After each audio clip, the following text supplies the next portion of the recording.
La naturaleza no deja sitio para la debilidad, nunca lo ha dejado. Aquí cada día es una batalla por seguir vivo. El cazador siempre está esperando un error, y la muerte nunca está lejos. 43 grados. La hierba seca arde en amarillo hasta el horizonte, y tiembla bajo las ondas de calor como un océano evaporándose. El sol del este de África no alumbra, aprieta, pesado, cegador, blanco, sin piedad. Esto es el Serengeti, la arena al aire libre más grande del planeta. Aquí no hay paredes, no hay cuevas, no hay sombras donde esconderse. Casi 80.000 kilómetros cuadrados de hierba que se extienden desde el pie del Kilimanjaro hasta las orillas del lago Victoria. Una alfombra dorada gigante donde cada brizna de hierba ha absorbido sangre alguna vez.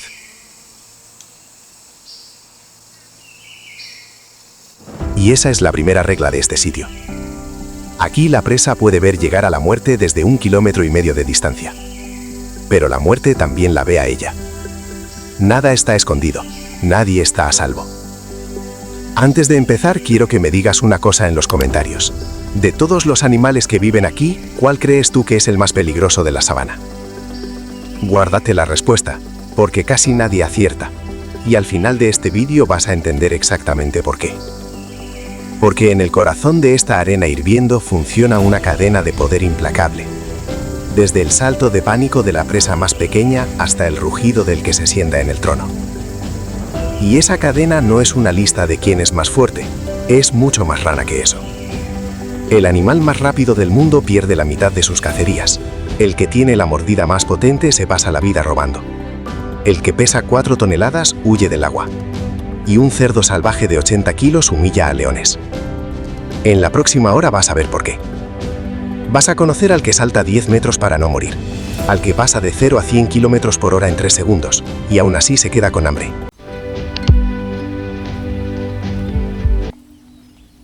Al que espera un año entero debajo del agua sin comer.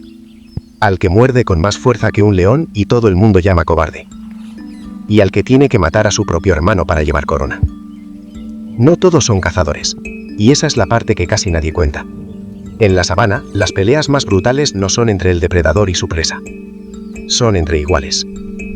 Quédate hasta el final, porque la última regla de esta cadena la entiende muy poca gente, y cambia por completo cómo vas a ver a estos animales.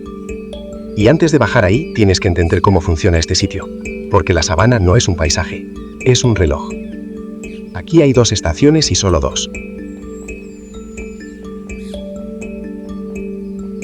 Durante la seca, la hierba se vuelve paja, los ríos se rompen en charcos aislados, y el agua deja de estar repartida por todas partes, pasa a estar concentrada en unos pocos puntos. Y en cuanto el agua se concentra, la muerte se concentra con ella. Ningún animal de esta llanura puede saltarse el agua. Puedes aguantar días sin comer, no aguantas días sin beber. Así que todos, absolutamente todos, tienen que ir al mismo sitio, todos los días, a la misma hora. Los depredadores no tienen que buscar a nadie. Solo tienen que saber esperar en el sitio correcto. Luego llegan las lluvias, y todo se da la vuelta.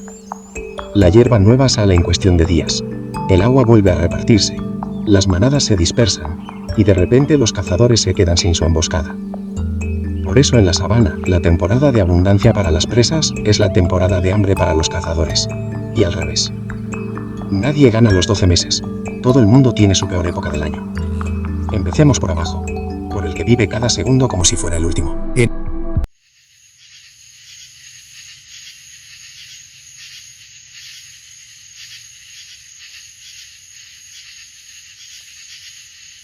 En el escalón más bajo de esta cadena está un animal que pesa entre 40 y 65 kilos, con el pelaje castaño rojizo brillando bajo el sol.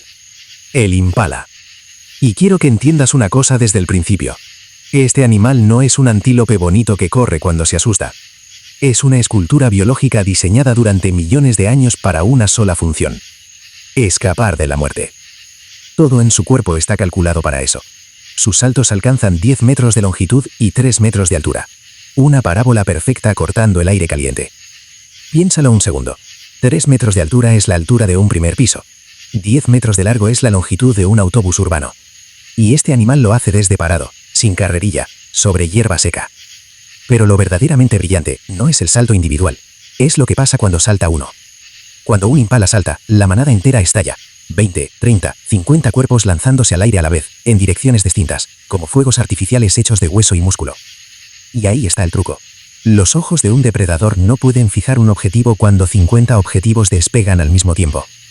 Caos por diseño. No es pánico. Es una defensa coordinada que funciona porque rompe el sistema de puntería del cazador. El guepardo, el leopardo, el perro salvaje, todos necesitan elegir un individuo y no soltarlo. La manada de impalas les niega precisamente eso. Hay más. Los machos tienen unos cuernos en forma de lira que pueden llegar al metro de largo, curvados y muy fuertes. Pero fíjate en lo que hacen con ellos. Casi nunca los usan contra los depredadores. Los usan entre ellos, en las peleas por el territorio y por el derecho a reproducirse. Porque contra un felino, un cuerno no sirve de nada. Contra otro macho, lo es todo. Y luego está el comportamiento más extraño de todos, uno que durante décadas nadie supo explicar. Se llama estodismo. Cuando un impala detecta a un depredador, a veces no huye, se pone a saltar en el sitio, con las 4 patas despegando y aterrizando a la vez, rígido, bien alto, a plena vista. Parece un suicidio. Es exactamente lo contrario. Ese salto es un mensaje, y el mensaje dice: te he visto, y mira lo bien que estoy. Un impala enfermo o débil no puede hacer eso. El depredador lo lee, hace sus cuentas y muchas veces ni lo intenta, se ahorra la persecución. Es un animal que le enseña su estado físico al asesino, para que el asesino desista. Su vida social también está organizada por el calendario. Cuando llega la época de celo, los machos maduros establecen territorios y forman harenes, y las disputas se vuelven feroces. El choque de cuernos se oye a cientos de metros por toda la llanura. Y aquí llega la ironía cruel de este sitio. Un macho territorial, ocupado en pelear y en vigilar a sus hembras, come menos, duerme menos, y baja la guardia. El impala más fuerte de la manada es durante unas semanas al año el más fácil de matar. Come hierba de la llanura y también hojas de arbusto, y esa flexibilidad en la dieta es uno de los secretos de que aguante la estación seca cuando otros no aguantan. Pero el caos no siempre basta. Y hay un dato que resume mejor que ningún otro lo que significa nacer impala. Un impala adulto tiene una esperanza de vida de unos 12 años en condiciones tranquilas. En la llanura abierta, la mayoría no llega a los 6. No mueren de viejos, mueren de que un día falló el salto. Fíjate también en cómo duermen, porque este animal ni siquiera descansa como descansa todo lo demás. La manada nunca duerme entera. Siempre hay individuos con la cabeza levantada y las orejas girando de forma independiente, cada una barriendo un lado distinto. Rotan ese turno durante toda la noche. Un impala no tiene un momento de su vida en el que esté completamente relajado.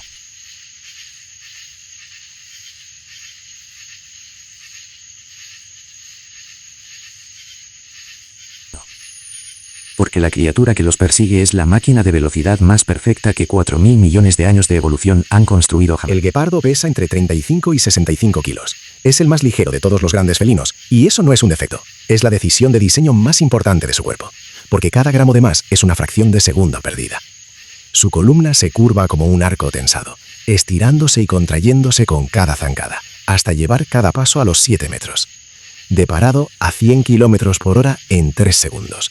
Más rápido que cualquier superdeportivo fabricado por el ser humano. Sus garras son semirretráctiles, no se esconden del todo como las de los demás felinos, y se clavan en el suelo igual que los clavos de una zapatilla de atletismo. Su cola es larga y plana, y funciona como un timón, pivota a mitad de zancada, y le permite girar a máxima velocidad sin salir despedido. Las manchas negras que le bajan desde los ojos hasta la boca, esas que parecen lágrimas, tampoco son decoración. Absorben la luz deslumbrante y le ayudan a mantener el foco sobre un blanco en movimiento, igual que las rayas negras que se pintan bajo los ojos los deportistas. Cada detalle de este animal sirve a una sola palabra: más rápido. Pero la velocidad exige un precio brutal. Después de cada persecución, la temperatura corporal del guepardo se dispara hasta los 41 grados. Ese es el umbral donde las células del cerebro empiezan a morir. 15 segundos. Ese es todo el presupuesto de tiempo que este animal tiene permitido gastar. Si la presa sigue corriendo pasados 15 segundos, el guepardo tiene que parar, tumbarse, jadear bajo el sol y aceptar la derrota con las manos vacías. Su tasa de éxito es de 4 o 5 de cada 10 intentos. El animal terrestre más rápido del planeta falla la mitad de las veces. Y falla incluso cuando gana, porque aquí llega la parte que casi nadie cuenta del guepardo. Después de una cacería con éxito, este animal está agotado, con el cuerpo sobrecalentado, tumbado junto a una presa que huele a sangre fresca en mitad de la llanura abierta. Es exactamente el peor momento posible para que aparezca cualquier otra cosa. Y aparece. Hienas, leones, incluso un grupo de buitres suficientemente ruidoso. Se calcula que el guepardo pierde una parte enorme de lo que caza sin llegar a pelear por ello, simplemente porque no puede permitirse la pelea. Un guepardo herido es un guepardo muerto. Sin velocidad no hay comida, y sin comida no hay nada. Así que se aparta, deja el cadáver y se va. El cazador más rápido del mundo es también el más frágil de los grandes felinos. Por eso caza de día, cuando los leones y las hienas duermen, aunque el calor lo castigue. No es una preferencia, es una huida de la competencia. Y por eso una madre guepardo con cachorros vive en un estado de urgencia permanente. Tiene que cazar más a menudo, en el peor horario, y esconder a las crías en la hierba mientras lo hace. Y mira cómo caza de verdad, porque la carrera es solo el último acto. Primero se sube a un termitero o a un tronco caído. Necesita altura y necesita tiempo. Puede pasarse media hora ahí arriba mirando la manada. No está eligiendo la presa más cercana, está eligiendo a la que está más separada del grupo, la que se ha alejado unos metros de más. Luego baja y se acerca agachado, aprovechando cada arbusto. El guepardo lo ataca desde lejos. Intenta llegar a menos de 50 metros antes de arrancar. Si arranca desde más lejos, sus 15 segundos se le acaban antes de tocar nada.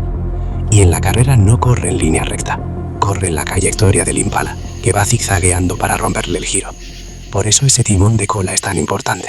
Cada viraje a 100 km/h es un momento en el que puede caer y romperse algo. El golpe final tampoco es un mordisco, es un zarpazo a las patas traseras con la garra del pulgar, esa que sí conserva forma de gancho, para desequilibrar a la presa. El animal cae y solo entonces el guepardo le sujeta la garganta. Hay una última cosa que casi nadie sabe de esta especie. Hace unos 10.000 años, los guepardos estuvieron a punto de desaparecer, y todos los que viven hoy descienden de un puñado de supervivientes. Eso significa que genéticamente son casi idénticos entre sí. Puedes injertar piel de un guepardo salvaje en otro sin rechazo, como si fueran gemelos. Y ese es su verdadero problema. Una población tan parecida es frágil ante cualquier enfermedad nueva. La mortalidad de los cachorros supera el 70% en algunas zonas del Serengeti. La velocidad pura nunca es suficiente cuando no tienes la fuerza para conservar lo que has ganado. Pero no todo el que vive aquí elige correr. Algunos eligen quedarse quietos y convertir su propio cuerpo en un arma. Y otros eligen algo todavía mejor, verlo todo antes de que ocurra. Levanta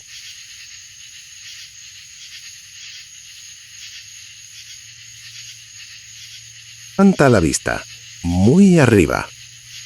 La jirafa mide entre 4 y 6 metros de altura. Es el animal terrestre más alto que existe, y solo su cuello mide unos 2 metros. Cuando nace, una cría ya mide alrededor de 2 metros y es capaz de ponerse en pie y correr en la primera hora de vida. Tiene que serlo. En la sabana, un recién nacido que tarda 1 hora de más no llega a la tarde. Para bombear sangre hasta un cerebro que está a esa altura, su corazón tiene que ser extraordinario. Pesa hasta 11 kilos y genera una presión sanguínea que dobla la de un ser humano. Y ahora lo importante. Todo el mundo mira a la jirafa y ve un animal alto y tranquilo que come hojas. Lo que en realidad estás viendo es el sistema de alerta temprana de toda la llanura. Sus ojos son los más grandes de cualquier animal terrestre, de unos 5 centímetros de diámetro, y están colocados a los lados de un cráneo que está a 5 metros del suelo. Eso le da una visión panorámica casi perfecta. Desde ahí arriba, detecta a un enemigo a más de 2 kilómetros, cuando todavía es una mota en el horizonte. Y no está sola en esto. Las cebras, los ñus y los antílopes que pastan a su alrededor la vigilan a ella. Si la jirafa levanta la cabeza y se queda inmóvil mirando en una dirección, la llanura entera sabe que hay algo en esa dirección. Un león que quiere cazar en campo abierto no solo tiene que engañar a su presa, tiene que engañar a la torre de vigilancia. Y por si eso fuera poco, la jirafa no es un blanco fácil ni cuando la alcanzan. Una patada suya lleva fuerza suficiente para partir el cráneo de un león. Los depredadores lo saben, y por eso los ataques serios se concentran casi siempre en las crías, no en los adultos. Su lengua mide hasta 45 centímetros y es de color oscuro, casi morada, para no quemarse con el sol mientras pasa horas al aire libre. Con ella maniobra entre las espinas de las acacias sin hacerse un solo corte. Un adulto consume unos 34 kilos de vegetación al día, y al comer las ramas altas deja libre el estrato bajo para que otras especies puedan alcanzarlo. Es un animal que alimenta a la competencia sin querer. Pero hay un momento, uno solo, en el que toda esa arquitectura se vuelve en su contra. Beber. Para llegar al agua, la jirafa tiene que abrir las patas delanteras y bajar la cabeza 5 metros. En esa postura, pierde la visión panorámica, pierde el equilibrio y sufre un cambio de presión sanguínea brutal. Tarda unos segundos en volver a levantarse. Y en la sabana, unos segundos es exactamente lo que cuesta una vida. El animal que ve venir la muerte antes que nadie, tiene que cerrar los ojos, todos los días, para poder beber. Y hay otra cosa que hace la jirafa, y que casi nadie asocia con este animal. Pelea. Y pelea de una manera que no se parece a nada más en la sabana. Se llaman necking. Dos machos se colocan uno al lado del otro, separan las patas para anclarse, y usan el cuello de 2 metros como si fuera un mazo. Balancean la cabeza hacia atrás y la descargan contra el costado del rival. Y esa cabeza no es blanda. Los machos adultos acumulan depósitos de hueso en el cráneo con la edad, hasta que la cabeza llega a pesar más de 10 kilos. Es un martillo de hueso al final de una palanca de 2 metros. Los golpes se oyen a distancia. Un impacto bien dado puede dejar a un rival inconsciente en el suelo, y en casos extremos se han documentado fracturas de cuello y muertes. El animal que todo el mundo tiene por el más pacífico del continente, resuelve sus disputas con la palanca más grande del reino animal. También se comunican de una forma que no oímos. Durante mucho tiempo se dijo que la jirafa era muda. No lo es. Emite infrasonidos, vibraciones por debajo del umbral del oído humano, que viajan lejos por el aire denso de la llanura. Cuando el viejo macho ve algo y avisa, tú no oyes nada. La sabana entera sí. Nadie escapa a la regla. Ni siquiera el que la vigila.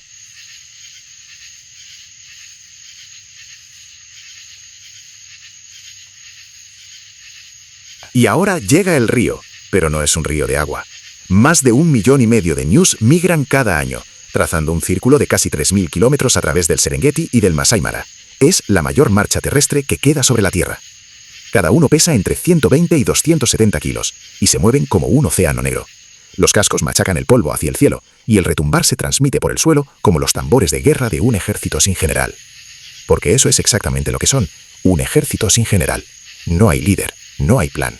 Solo 1,5 millones de animales siguiendo el olor de la lluvia y el verde de la hierba nueva. Su fuerza está en el número puro. Un ñu es una comida. 1,5 millones de ñus es una catástrofe para cualquiera lo bastante idiota como para meterse en la corriente. Y hay un detalle de su reproducción que es una obra maestra de estrategia. Las hembras paren casi todas a la vez. En apenas 2 o 3 semanas nacen cientos de miles de crías. Es lo que se llama saturación de depredadores. Los leones, las hienas y los guepardos pueden comer todo lo que quieran durante esas semanas, y aún así les resulta imposible hacer mella en semejante número. La mayoría de las crías sobrevive simplemente porque hay demasiadas. Y una cría de ñu se pone en pie en 2 o 3 minutos, y corre con la manada el mismo día en que nace. Es uno de los recién nacidos más precoces del reino animal. Pero dentro de ese río siempre hay un más débil, el viejo, el joven, el enfermo que se queda atrás. Y eso es todo lo que necesitan los que esperan. Porque la migración tiene un peaje, y el peaje se cobra en el agua. Cuando la columna llega a un río, se para, se amontona en la orilla. Miles de animales empujando desde atrás y los de delante mirando una corriente marrón que no tiene nada que ver con la hierba que quieren alcanzar. Y entonces uno salta.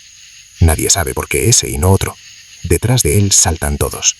Cada año en esos cruces mueren miles de ños. Muchos ni siquiera por los depredadores. Se ahogan, se rompen las patas contra las rocas o mueren aplastados por los que vienen detrás. La migración se cobra su precio antes de que nadie enseñe un solo diente.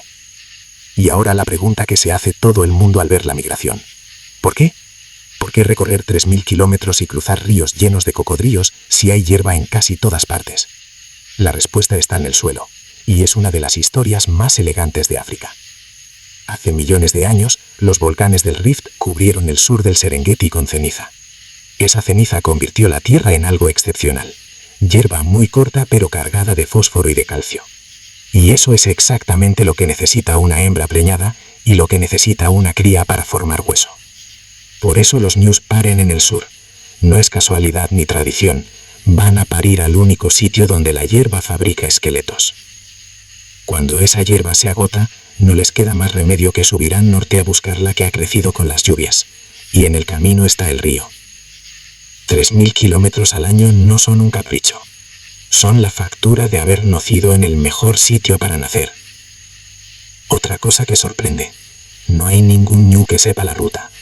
No hay una matriarca que guíe como en los elefantes. Lo que hay es 1,5 millones de animales reaccionando a lo mismo. Olor a lluvia, brillo de las nubes, color del horizonte, y copiando a los que tienen al lado. De esa suma de decisiones tontas sale un comportamiento que parece planificado con mapas. Y los ñus no viajan solos, van mezclados con cebras, y esa mezcla no es casual. Las cebras comen la parte alta y dura de la hierba, y dejan al descubierto la parte baja y tierna, que es la que come el ñu. Se abren camino unos a otros, y de paso suman ojos, orejas y narices contra los depredadores. Pero en ese agua marrón hay algo esperando desde hace mucho tiempo, y lleva esperando todo el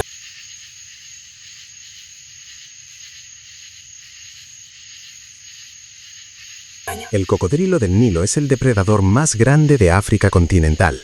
Puede superar los 5 metros de largo y acercarse a los 700 kilos. Y lleva sin cambiar de diseño más de 200 millones de años. No hace falta rediseñar algo que no pierde nunca. Sus ojos, sus orificios nasales y sus oídos están colocados en la parte más alta del cráneo, alineados. Eso significa que este animal puede tener el 99% del cuerpo bajo el agua y seguir viendo, oyendo y respirando perfectamente. En su caso, escondido y cazando son la misma postura. No tiene que hacer nada diferente para pasar de una cosa a la otra.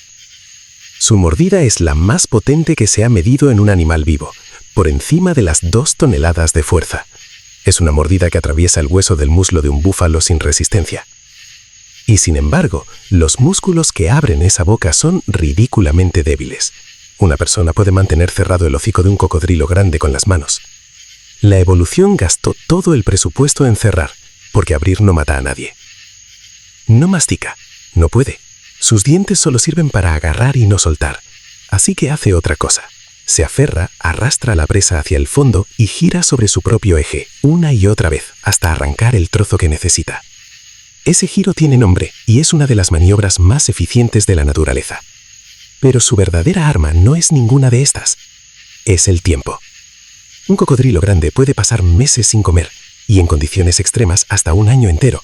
Su metabolismo baja tanto que el cuerpo casi se apaga. Piensa en lo que eso significa desde el punto de vista de la migración.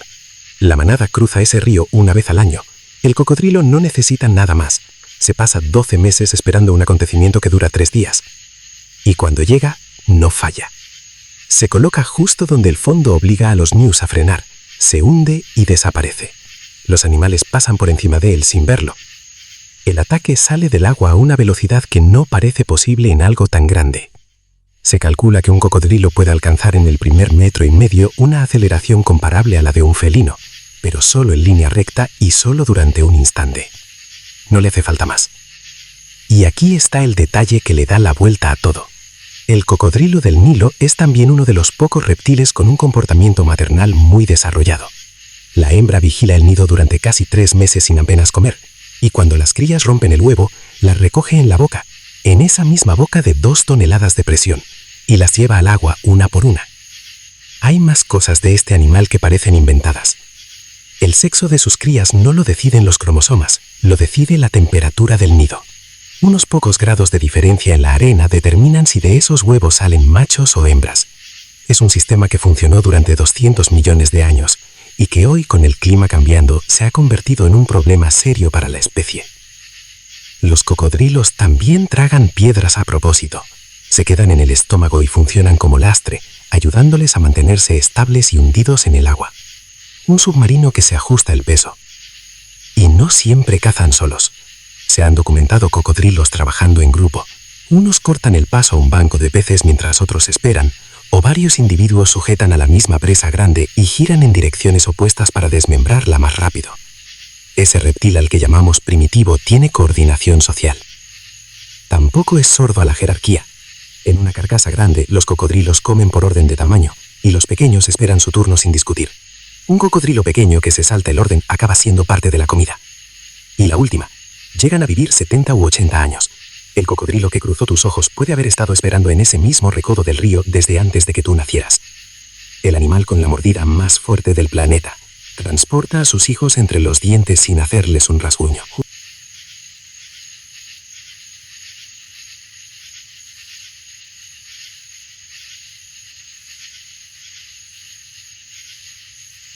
Junto a los ñus viaja otro animal, y su historia es completamente distinta. La cebra de llanura, con su patrón de blanco y negro, es el símbolo más reconocible de África. Y cada individuo lleva un juego de rayas distinto, como una huella dactilar que no se repite jamás. Durante más de 100 años se discutió para qué sirven esas rayas. Se dijo que eran camuflaje, se dijo que servían para reconocerse entre ellas, se dijo que confundían a los depredadores. Los estudios más recientes apuntan a dos respuestas que no esperaba nadie. La primera es térmica. Las bandas blancas y negras se calientan de forma distinta y generan pequeñas corrientes de aire sobre la piel del animal. La segunda es todavía más rara. Las rayas confunden a las moscas, en concreto a los tábanos, que transmiten enfermedades letales. Los insectos no consiguen calcular bien la superficie a la hora de aterrizar y se desvían en el último momento. El animal más llamativo de la llanura puede que se haya pintado así para protegerse de algo que pesa medio gramo. Aunque en movimiento, esas rayas sí hacen otra cosa. Cuando una manada arranca a correr, miles de rayas se funden y crean una ilusión caótica. La vida se convierte en un laberinto visual que le complica al depredador fijar un objetivo, una armadura viva. Pero la cebra no confía solo en eso. A diferencia del ñu, la cebra pelea. Una coz de una cebra adulta lleva fuerza suficiente para romperle la mandíbula a una leona, y hay casos documentados de depredadores que han muerto por eso. Cuando un grupo de cebras es atacado, los adultos se colocan alrededor de los potros y patean hacia afuera. Su estructura social también es distinta. Viven en pequeños harenes, un semental de casi 300 kilos, entre 2 y 6 hembras y sus crías. Y el semental no manda por herencia, manda porque ganó. Para conseguir ese puesto, los machos solteros tienen que desafiar al que está, y esas peleas son de las más violentas que se pueden ver en la llanura. Se muerden las patas para dejar al rival cojo, se levantan sobre las traseras y se golpean con los cascos y con los dientes. El que pierde, si sobrevive, se va. Y cuando el trono cambia de dueño por la fuerza, pasa algo que cuesta mirar. El nuevo semental puede matar a las crías del anterior. No es crueldad. Al perder a la cría, la hembra vuelve al celo mucho antes, y él gana un año de reproducción que de otra manera no tendría. Pero una madre cebra no cede fácilmente. Se interpone, muerde, golpea y aguanta. A veces gana. Muchas veces no. Y hay una pregunta sobre la cebra que lleva 200 años sin respuesta cómoda. Si domesticamos al caballo y al burro, ¿por qué nunca hemos podido domesticar a la cebra? Se intentó, en serio y varias veces.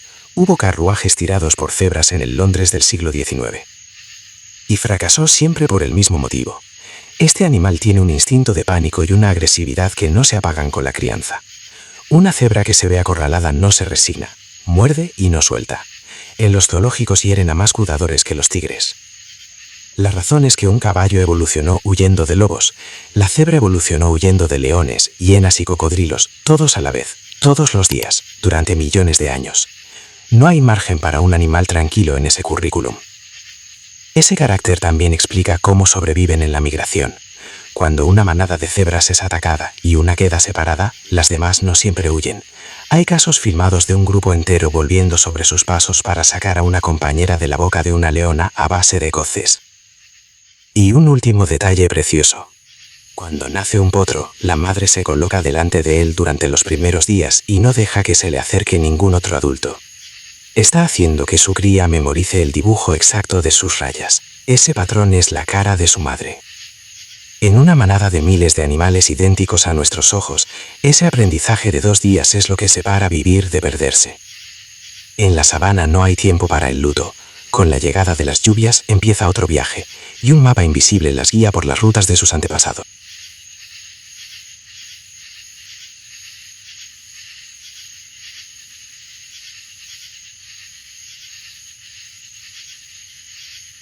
Y ahora quiero deshacer la mentira más grande de la sabana. Durante décadas, la hiena manchada ha sido la villana, la ladrona cobarde, la que solo come lo que otros matan. Es falso, y no un poco, es falso al revés.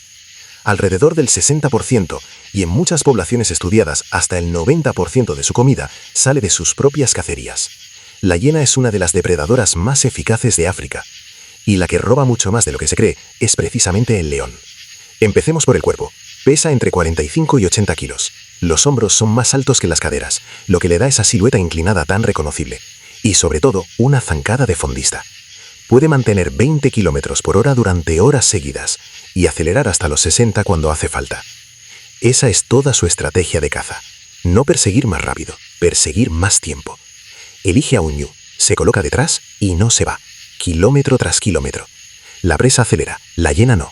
La presa se cansa, la hiena no. Y su mordida está entre las más potentes de todos los mamíferos carnívoros. Rompe huesos de 5 centímetros de grosor sin dificultad. Su sistema digestivo es tan agresivo que procesa hueso, pezuña y cuerno. De una presa aprovecha prácticamente todo, y por eso sus excrementos son blancos, son calcio. Donde una hiena ha comido, no queda nada, ni rastro. Pero lo verdaderamente extraordinario de este animal no es la mandíbula, es la sociedad. Los clanes llegan a los 80 individuos, y están gobernados por hembras, absolutamente. La hembra dominante, la matriarca, está por encima de cualquier macho del grupo, incluso del más grande. Y el rango no se gana peleando, se hereda de la madre. Una cría de matriarca nace por encima de adultos que llevan años en el clan. Sus crías, además, nacen con los ojos abiertos y con los dientes ya salidos. Y su primera pelea muchas veces es contra su propio hermano, en las primeras horas de vida. El premio no es solo la leche, es el rango. Y el rango dura toda la vida. Su inteligencia social se ha comparado con la de algunos primates. Reconocen a decenas de individuos, recuerdan alianzas y resuelven problemas en grupo mejor que muchos carnívoros de cerebro más grande. Y ese sonido, esa risa que a todo el mundo le pone los pelos de punta, no es una risa. Es comunicación bajo estrés o excitación y forma parte de un repertorio de más de una decena de vocalizaciones distintas. Cuando un clan de hienas y una manada de leones se encuentran sobre la misma carcasa, lo que ocurre no es un robo, es una negociación armada, y la ganan los números. Las hienas cuentan. Si son 4 por cada leona, avanzan. Si aparece un macho adulto, retroceden. Y todavía queda lo más raro de la hiena manchada, algo que no tiene ningún otro mamífero. En esta especie, las hembras no solo mandan, son más grandes que los machos. Y sus niveles de andrógenos son tan altos que su anatomía externa resulta prácticamente idéntica a la de un macho. Durante siglos eso alimentó la leyenda de que las hienas cambiaban de sexo. No cambian, simplemente son la sociedad de mamíferos más volcada hacia la hembra que existe. Ese diseño tiene un coste altísimo. El parto es tan difícil que una parte importante de las primerizas y de sus crías no lo supera. La evolución aceptó ese precio a cambio del dominio femenino. Es uno de los intercambios más caros que se conocen en la naturaleza. Y luego está el saludo, que es una de las escenas más incómodas y más fascinantes de la sabana. Cuando dos hienas del mismo clan se reencuentran, se colocan en paralelo, en sentidos opuestos, y se inspeccionan mutuamente durante varios segundos. Es un gesto de confianza extrema y de reconocimiento de rango. La de rango inferior inicia el saludo. Ese ritual, repetido miles de veces, es lo que mantiene unido a un grupo de 80 cazadores capaces de matarse entre ellos. Y cuando el clan se pone en marcha de verdad, entiendes por qué el león la respeta. La cacería de un ñu adulto empieza sin sigilo. Entran corriendo y dividen la manada. Eligen a uno, se turnan en la persecución y las que van detrás muerden los cuartos traseros mientras la presa sigue en movimiento. No hay un golpe final, no hay estrangulamiento como el del león. La hiena empieza a comer antes de que el animal caiga. Es lo más duro de ver en toda la llanura, y es también lo más eficiente. No gasta ni un segundo en asegurar una muerte que la pérdida de sangre va a traer igual. Ese cálculo, hecho en segundos y sin equivocarse, es el motivo por el que este animal lleva millones de años en lo más alto de la cadena y nadie le ha dado nunca el crédito.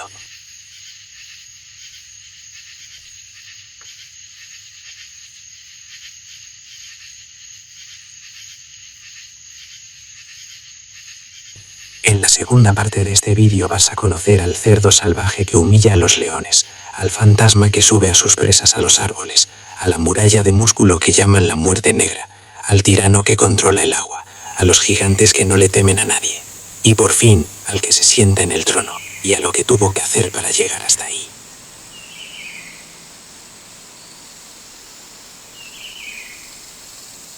Hasta ahora hemos visto animales que ganan corriendo, animales que ganan esperando y animales que ganan siendo muchos. Ahora quiero enseñarte al que gana porque no se rinde nunca y mide menos de 1 metro de alto, el facóquero, el jabalí africano. Pesa entre 50 y 150 kilos, Tiene la cara llena de verrugas, la cola como una antena, y a primera vista parece el animal más ridículo de la llanura. Es uno de los más duros que hay aquí. Empecemos por lo que casi nadie sabe. El facóquero es uno de los pocos animales que prospera de verdad con 40 grados a la sombra, y lo consigue sin sudar. No tiene glándulas sudoríparas. Su solución es el barro. Se revuelca en él, y esa capa hace dos cosas a la vez. Le enfría el cuerpo por evaporación y le protege la piel de los parásitos. Es un spa natural y un traje blindado contra las garrapatas. Sus casas son madrigueras que casi siempre ha excavado otro, normalmente un oricteropo. Y ahí dentro la temperatura se mantiene estable mientras fuera el suelo quema. Es aire acondicionado biológico. Pero fíjate en cómo entra en la madriguera, porque es una de las mejores ideas de esta llanura. Entra de espaldas. Retrocede metiendo primero los cuartos traseros y se queda con la cabeza y los colmillos apuntando a la entrada. Cualquier cosa que meta el hocico en ese agujero se encuentra de frente con dos cuchillos. Y esos colmillos no son adorno, tiene dos pares. Los superiores son los grandes y curvos, los que se ven de lejos. Los inferiores son más cortos, pero se afilan constantemente contra los superiores cada vez que el animal mueve la mandíbula. Se pasa la vida afilando sus propias armas sin darse cuenta. Un facóquero adulto acorralado no huye, se da la vuelta y embiste. Y una embestida suya, con esos colmillos inferiores como dagas, abre a un depredador de arriba abajo. Hay perros salvajes africanos que tienen la tasa de caza más alta de África que dudan delante de un facóquero adulto. Y hay leonas que se han retirado con heridas graves después de intentarlo. Su otra arma es el conocimiento del terreno. Un facóquero no tiene una madriguera, tiene una red.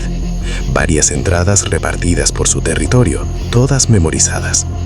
Cuando lo persiguen, no corre en línea recta hacia la salvación, corre en el trazado que conoce, obligando al perseguidor a gastar energía bajo el sol y desaparece en el agujero que le conviene. Corre a 55 kilómetros por hora con la cola tiesa levantada como una bandera. Y esa cola tiene una función. En la hierba alta, las crías la usan para no perder a la madre. Y luego está el calor, que es su verdadero aliado. El facóquero está activo justo en las horas centrales del día, cuando los leones están tumbados jadeando bajo una acacia y no tienen ninguna intención de levantarse. Elige el peor momento del día para todos los demás. Ese es el truco. Come raíces, tubérculos y hierba seca, cosas que otros ignoran. Y para llegar a ellas se arrodilla sobre las patas delanteras, que tiene almohadilladas precisamente para eso. Puede aguantar días sin beber. Su vida social también está mejor montada de lo que parece. Viven en grupos llamados piaras, formados por hembras emparentadas y sus crías. Los machos adultos van por libre y solo se acercan en la época de reproducción. Esa piara es su primera línea de defensa, varias madres con colmillos vigilando a la vez en direcciones distintas. Y las hembras crían en común. Si una pierde la vida, otra amamanta a sus crías. No es sentimentalismo. En un animal con una tasa de mortalidad infantil altísima, cualquier cría que llegue al año es una victoria para todo el grupo. Tampoco están solos. Sobre el lomo de casi cualquier facóquero vas a ver picabueyes, pájaros que les quitan garrapatas y que al primer susto salen volando y chillando. Un sistema de alarma con plumas que se paga en parásitos. En una tierra donde todo el mundo depende del agua, el facóquero negoció una excepción. Y cuando una madre facóquero ha perdido ya una camada, se vuelve otro animal.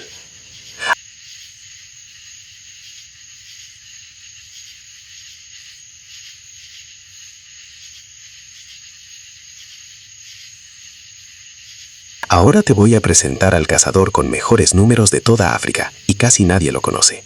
El perro salvaje africano, también llamado licaón. Pesa entre 20 y 30 kilos. Es más ligero que una hiena, mucho más ligero que un leopardo, y ridículo al lado de un león. Y su tasa de éxito en la caza llega al 80%. Compáralo, el león ronda el 20 o el 30%, el guepardo entre el 40 y el 50%, el leopardo alrededor del 40%. El animal más pequeño de la lista es el que más veces come. ¿Cómo lo hace? No con fuerza, con organización y con pulmones. Los licaones son los maratonianos de la sabana. No hacen emboscada, no hay sigilo. Eligen a un animal y lo persiguen a 50 kilómetros por hora durante kilómetros, turnándose la cabeza de la fila. El que va delante marca el ritmo hasta que se cansa, se retira a la cola y otro toma el relevo. La presa no puede turnarse con nadie. Esa es toda la estrategia. No ser más rápido, ser más constante y ser más de uno. Sus orejas enormes y redondas tienen doble función. Disipan calor, igual que las del elefante, y captan los aullidos del resto de la manada a kilómetros de distancia, para que un grupo disperso siga siendo un grupo. Y su pelaje es único. Cada individuo tiene un patrón de manchas negras, ocres y blancas que no se repite en ningún otro. Su nombre científico significa literalmente lobo pintado. Pero lo que de verdad hace especial a esta especie no está en el cuerpo. Está en el carácter. En la manada de licaones comen primero los cachorros. No los adultos dominantes, no los que hicieron el trabajo. Los pequeños. Los adultos regurgitan comida para las crías, para los enfermos, para los viejos y para los que se quedaron cuidando la madriguera. Un licaón herido que no puede cazar no es abandonado. El grupo lo alimenta hasta que se recupera. Se han documentado casos de individuos con 3 patas que vivieron años gracias a su manada. En una llanura donde el león mata a las crías de otro macho y la hiena pelea con su propia hermana al nacer, este animal montó un sistema social basado en cuidar al débil. Y hay algo todavía más raro. No tienen jerarquías de agresión, tienen votaciones. Antes de salir a cazar, la manada hace un ritual de saludo, con carreras, lametones y sonidos agudos, y se ha observado que los individuos estornudan. Cuando los estornudos alcanzan cierto número, la manada arranca. Si no llegan, se quedan y esperan. Un quórum. Deciden por mayoría si salen a cazar o no. Entonces, si son tan eficaces, ¿por qué quedan tan pocos? Porque toda esa eficacia se sostiene sobre un grupo, y el grupo es frágil. Pierden una parte enorme de lo que cazan frente a hienas y leones, que llegan al olor y se lo quitan sin pelear apenas. Necesitan territorios inmensos, y los territorios inmensos son lo primero que desaparece cuando llegan las carreteras y el ganado. Quedan alrededor de 6.500 en libertad. Es uno de los carnívoros más amenazados del continente. Y su forma de criar es tan poco habitual como el resto. En cada manada solo se reproduce una pareja, la hembra alfa y el macho alfa. Todos los demás, que muchas veces son hermanos suyos, renuncian a tener descendencia propia y se dedican a sacar adelante a esos cachorros. Es el mismo modelo que usan los lobos, llevado al extremo. La manada entera es una familia trabajando para una sola camada, que puede ser de 10 o 12 crías. Cuando nacen, la manada deja de moverse durante semanas y se organiza en turnos. Unos salen a cazar y otros se quedan de guardia en la madriguera. Los que vuelven regurgitan para los cachorros, para la madre y para los niñeros. Y cuando los cachorros ya pueden seguir a la manada, ocurre esa escena que descoloca a todo el que la ve por primera vez. Los adultos, después de una carrera de kilómetros, se apartan y dejan que coman primero los pequeños. En cualquier otro grupo de carnívoros del planeta, comer primero es un privilegio del dominante. Aquí es un derecho del débil. También tienen uno de los idiomas más complejos entre los cánidos, gorjeos agudos casi de pájaro para reunirse, ladridos de alarma y un aullido largo, el hu, que sirve para reencontrarse cuando la persecución ha dispersado a la manada por kilómetros. El cazador más eficiente de África se está quedando sin sitio donde correr.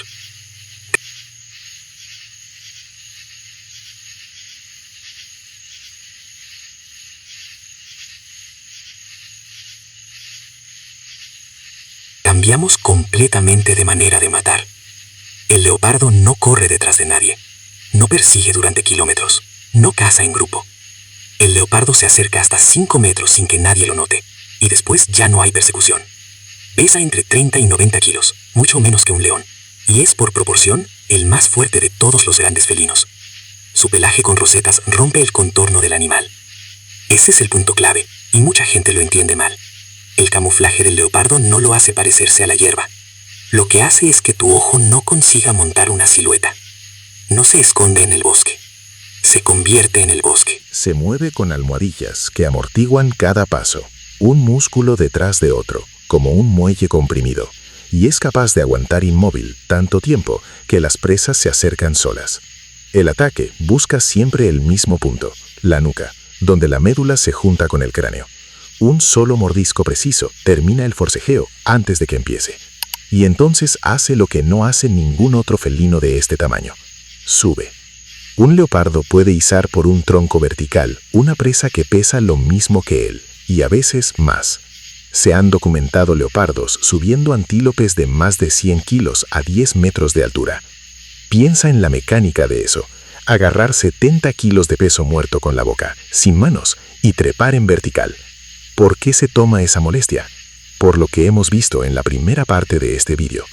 Abajo están las hienas, abajo están los leones, abajo está todo el que llega al olor de la sangre y es más grande que él. El leopardo no puede defender una carcasa en el suelo, así que se llevó la cena a un sitio donde no hay competencia. Las ramas son su despensa, su comedor y su cama. Ahí come tranquilo durante días, y es un animal nocturno de manual.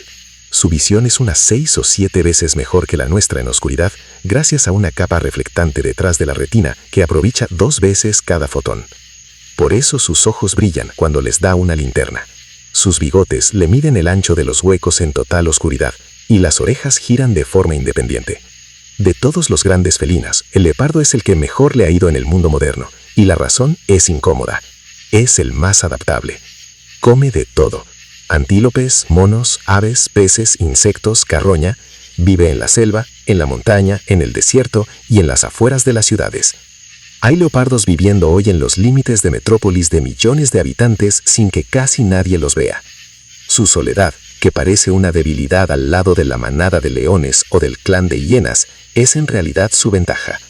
Un animal solo necesita menos comida, menos territorio y no depende de nadie.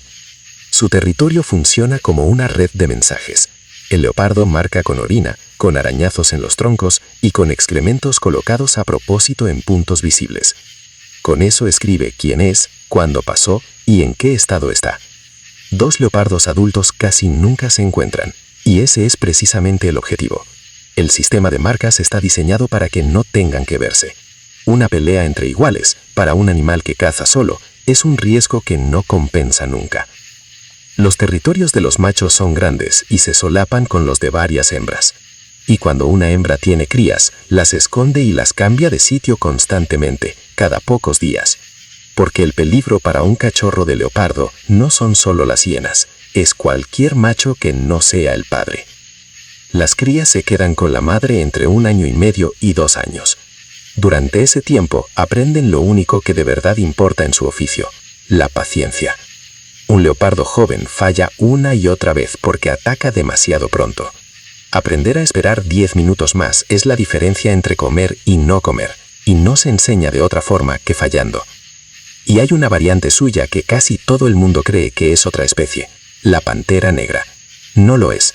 Es un leopardo con melanismo, un exceso de pigmento. Bajo una luz fuerte se le siguen viendo las rosetas.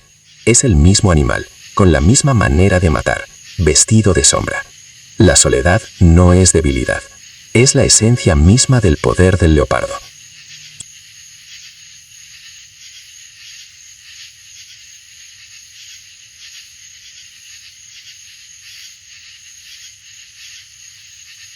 Y ahora el animal que le da la vuelta a toda esta historia.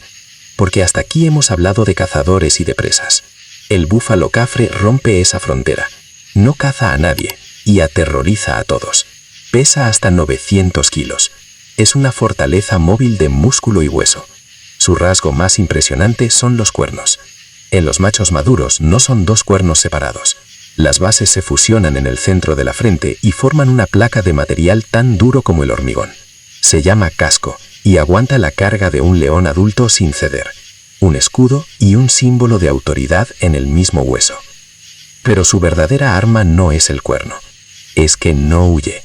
Casi todos los herbívoros de la sabana, cuando aparece un depredador, corren y sacrifican al más lento. El búfalo hace exactamente lo contrario. La manada se cierra. Los adultos se colocan en el perímetro mirando hacia afuera. Las crías quedan en el centro y el grupo se convierte en una pared viva.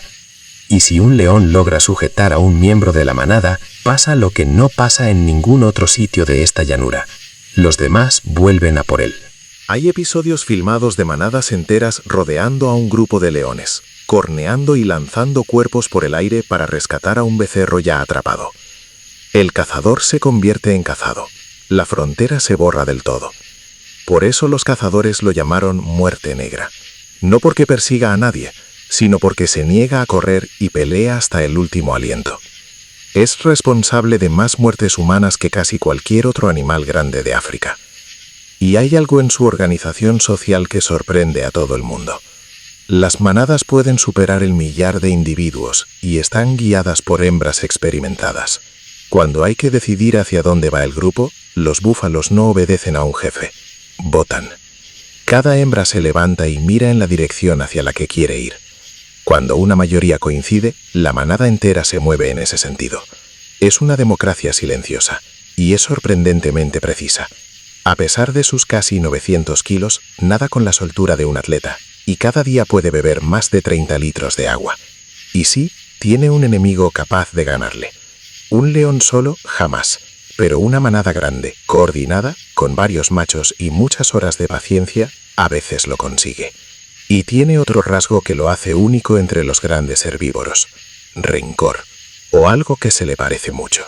Se han documentado búfalos que han perseguido durante horas a leones que atacaron a su manada, mucho después de que la amenaza se hubiera terminado. También se han documentado casos de animales heridos por cazadores humanos que dieron un rodeo para emboscarlos por detrás. Ese comportamiento, real o interpretado, es lo que le dio su fama entre los cazadores. El búfalo herido no se esconde. Te busca. Su vida social es densa. Las manadas grandes se dividen en subgrupos: los que están emparentados, los que tienen la misma edad, los machos viejos apartados. Y esos machos viejos, los que ya no se reproducen y viven solos o de dos en dos, tienen un apodo entre los guías: los Daga Boys, los chicos del barro, porque se pasan el día metidos en las charcas. Son los más peligrosos de todos.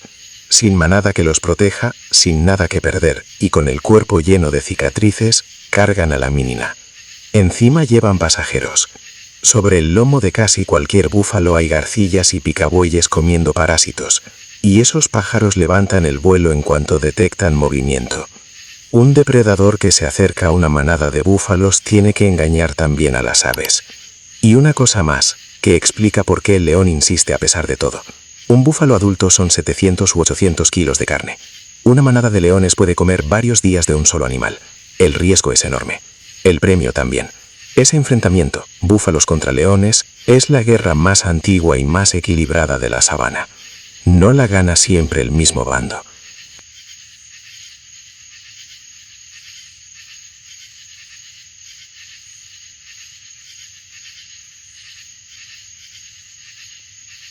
Sal del agua. Ese es el único consejo que necesitas en este trozo de África. Y hay un animal que se encarga de recordárselo a todo el mundo. El hipopótamo pesa entre 1.500 y 3.000 kilos. Es el tercer mamífero terrestre más grande del planeta, después del elefante y del rinoceronte. Y es, con diferencia, el animal grande que más personas mata en África cada año. Más que los leones, los leopardos y los búfalos juntos. No come carne. Es completamente herbívoro. Pasta hierba de noche, en tierra. Y puede recorrer varios kilómetros para hacerlo. Lo que ocurre es que no tolera absolutamente nada dentro de su agua. Su cuerpo tiene un problema serio con el sol. La piel es fina y se agrieta con facilidad.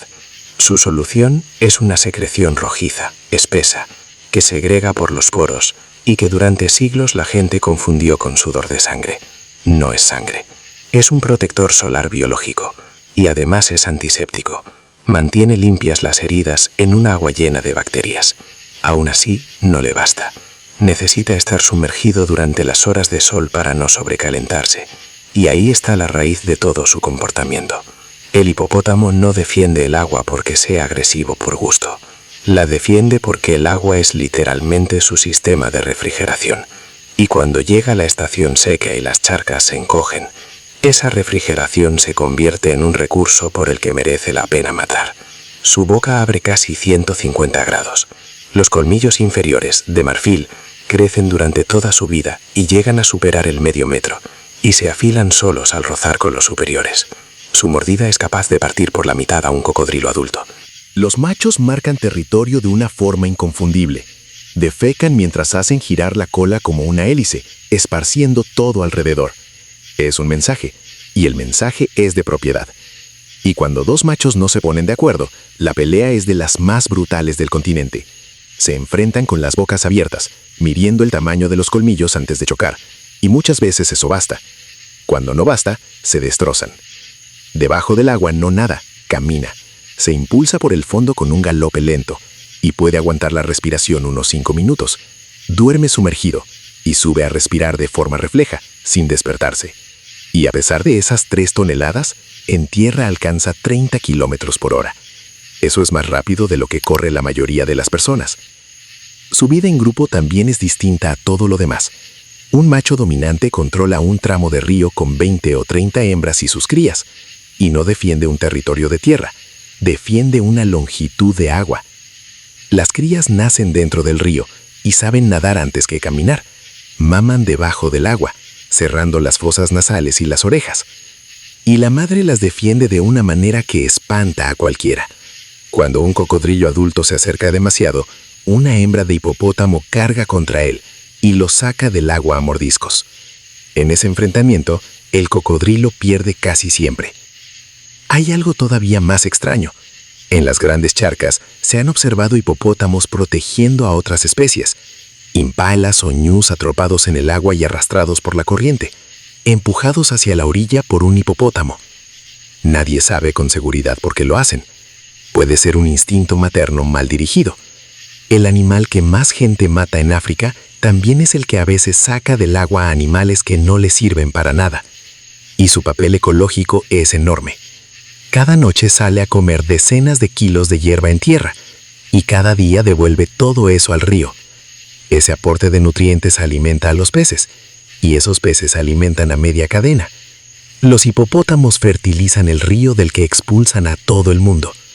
Un león que baja a beber en el sitio equivocado descubre que en la sabana hay una jerarquía para la tierra y otra completamente distinta para el agua, y que en la segunda él no manda nada.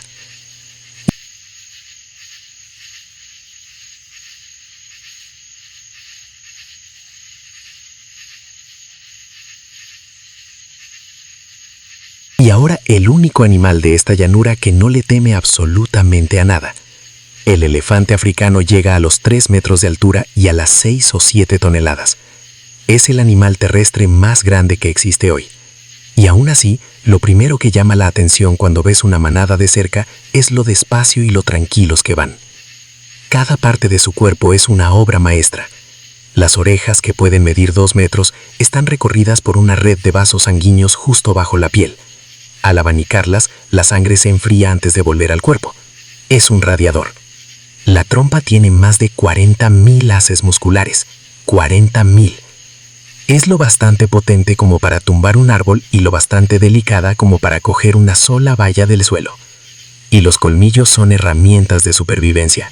Con ellos excavan buscando agua bajo la arena de un río seco y arrancan corteza cuando no queda otra cosa que comer. Esos pozos que cava el elefante los usa después media sabana. Es un animal que fabrica agua para especies que ni siquiera le caen bien. Por eso se le llama ingeniero ecológico. Derriba árboles y mantiene abierta la llanura. Abre senderos, dispersa semillas en su estiércol. La sabana tiene la forma que tiene, en buena medida, porque los elefantes están ahí. Pero su verdadera fuerza no es física, es social. Cada manada es una sociedad matriarcal compleja, dirigida por una hembra vieja. Y esa hembra es una biblioteca. Su memoria guarda la posición de charcas que solo tienen agua un mes cada varios años, y los caminos hasta ellas. En sequías graves se ha comprobado que las manadas lideradas por matriarcas más viejas tienen mayor supervivencia. La experiencia salva vidas de forma literal y medible. Se comunican con infrasonidos que nosotros no oímos, vibraciones que viajan por el suelo y conectan manadas separadas por kilómetros. Y las escuchan con los pies. Tienen receptores en las almohadillas plantares capaces de captar esas vibraciones a través del suelo. Un elefante oye a su familia con las patas. Cuando aparece una amenaza, la respuesta es instantánea. La manada se cierra en círculo, las crías desaparecen dentro y los adultos quedan mirando hacia afuera. 13.000 kilos de músculo formando un muro. No hay león en África lo bastante estúpido como para insistir. Y su punto débil no está en la llanura. Está en el calendario. La gestación de un elefante dura casi 2 años, la más larga de todos los mamíferos, y una hembra tiene una cría cada 4 o 5 años. Esa lentitud es la razón por la que la especie tarda décadas en recuperarse de cualquier golpe y por la que hoy figura en la lista de especies amenazadas. Y hay una parte de este animal que cuesta creer hasta que la ves documentada: el duelo. Cuando muere un miembro de la manada, los demás no siguen caminando, se quedan. Tocan el cuerpo con la trompa, especialmente la cara y los colmillos. Intentan levantarlo, a veces cubren el cadáver con ramas y tierra. Y las madres que han perdido una cría han sido observadas cargando el cuerpo durante días. Más aún, manadas que pasan años después junto a los huesos de un elefante muerto se detienen y los manipulan con la trompa, cosa que no hacen con huesos de ninguna otra especie. No sabemos qué significa eso exactamente para ellos. Sabemos que no lo hace ningún otro animal terrestre salvo nosotros. Su inteligencia se ha medido de muchas formas. Se reconocen en un espejo, algo que consiguen muy pocas especies. Usan herramientas, ramas para espantar moscas, piedras para romper vallas eléctricas. Y distinguen idiomas humanos. Se ha comprobado que reaccionan con alarma a las voces de los grupos étnicos que históricamente los cazaban y con indiferencia a otros. Y los machos, que a los 14 años son expulsados de la manada familiar, no acaban solos. Forman grupos de solteros donde los jóvenes aprenden de los viejos. Cuando se eliminan los machos adultos de una zona, los jóvenes se vuelven violentos e ingobernables. Se ha visto varias veces. Necesitan ancianos para funcionar. El animal que no teme a ningún depredador es vulnerable por la única cosa contra la que la fuerza no sirve de nada: el tiempo.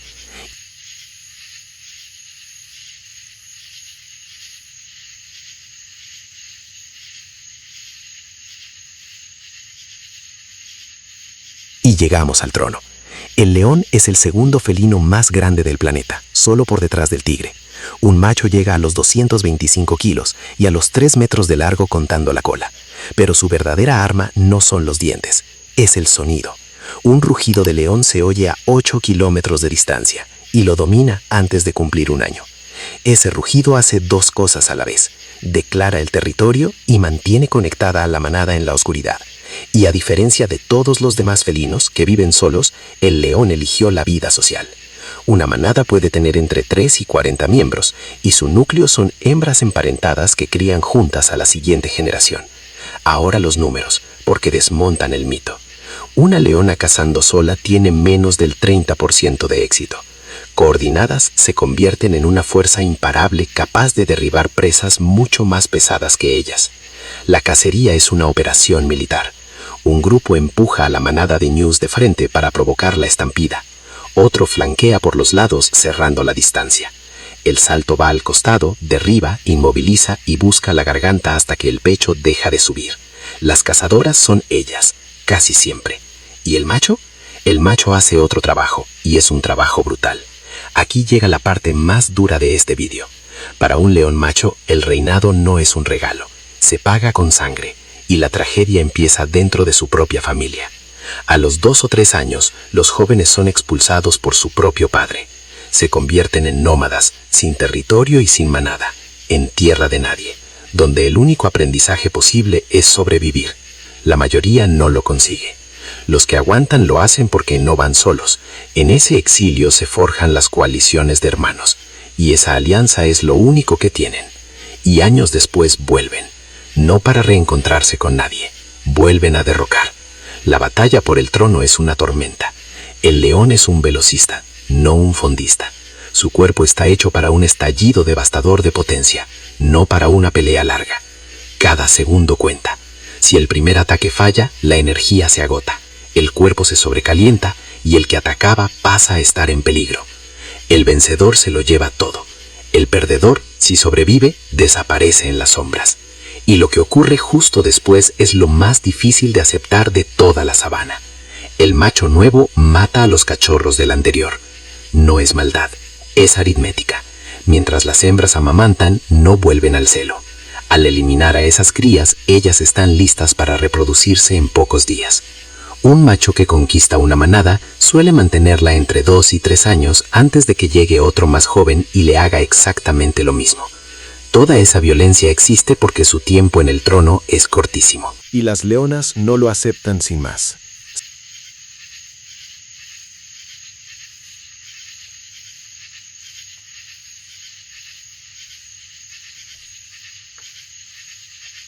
Se han documentado hembras defendiendo a sus crías frente a machos que las doblan en peso, escondiéndolas durante semanas o abandonando temporalmente la manada para salvarlas.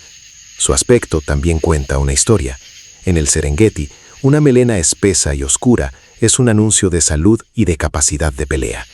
Pero en el calor extremo de Tsavo, en Kenia, esos mismos reyes renuncian a la corona.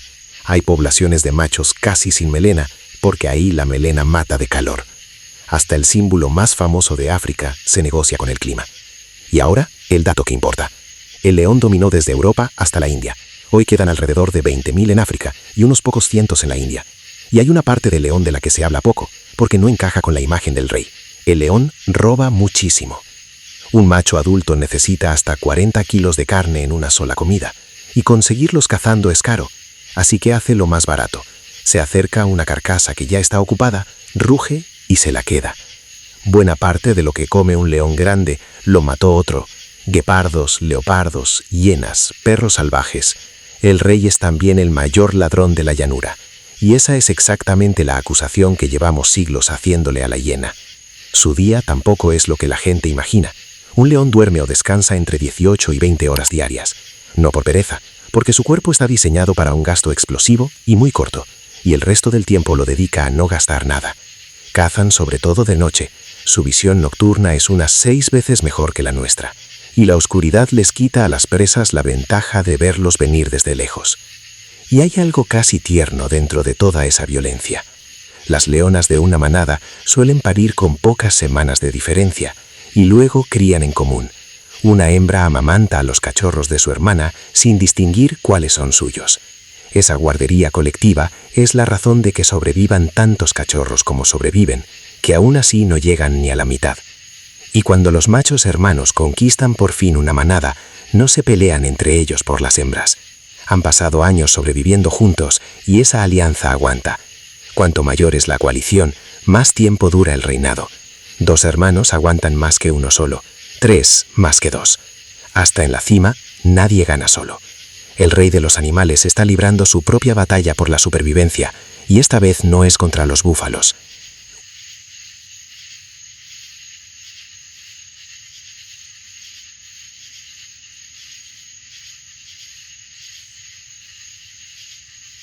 Una llanura. ¿Y cuántas maneras distintas de seguir vivo?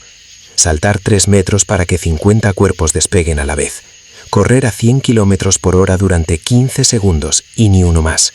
Ver el peligro desde 2 kilómetros a costa de quedarte ciego cada vez que bebes. Esperar un año entero debajo del agua marrón por 3 días de migración. Ser 1,5 millones para que morir sea estadística y no destino. Perseguir sin parar hasta que el otro se rinda y luego dar de comer primero a los cachorros. Entrar en tu casa de espaldas para tener siempre los cuchillos apuntando a la puerta. Subir la cena a 10 metros del suelo porque abajo no puedes defenderla. Cerrar la manada en vez de correr y volver a por el que se llevaron. Convertir el agua en un trono. Recordar dónde había una charca hace 30 años. Y matar a los hijos de otro para tener 2 años en la cima. Ninguno de ellos es el animal más fuerte de la sabana. La mayoría ni se acerca, porque la sabana no corona al más fuerte. Corona al que encontró una sola cosa que sabía hacer mejor que nadie y tuvo la disciplina de hacerla perfectamente, todas las veces, durante millones de años. Y aquí está la última regla, la que casi nadie ve. En esta cadena no hay un depredador puro. Ninguno. El guepardo pierde lo que caza. Las hienas roban al león y el león roba a las hienas. Los perros salvajes pierden ante los dos. El búfalo caza a sus cazadores. El hipopótamo, que solo come hierba, mata más que todos los carnívoros juntos. Cada atacante es el objetivo de alguien. Cada rey tiene su fecha de caducidad. La sabana no es una pirámide, es un círculo, y todos están dentro. Pero hoy ese círculo se enfrenta a algo nuevo, un depredador sin colmillos, sin veneno y sin garras, que destruye más rápido que cualquier especie que haya existido. Quedan alrededor de 20.000 leones, unos 6.500 perros salvajes. Los elefantes tardan 2 años en gestar una sola cría y llevan décadas perdiendo terreno frente a las vallas, las carreteras y las ciudades. La naturaleza no nos necesita para sobrevivir. Nosotros no existimos sin ella. Y ahora sí, dime en los comentarios, de todos estos animales, ¿a cuál no querrías encontrarte en su terreno? Al principio te pedí una respuesta. Quiero saber si has cambiado de opinión.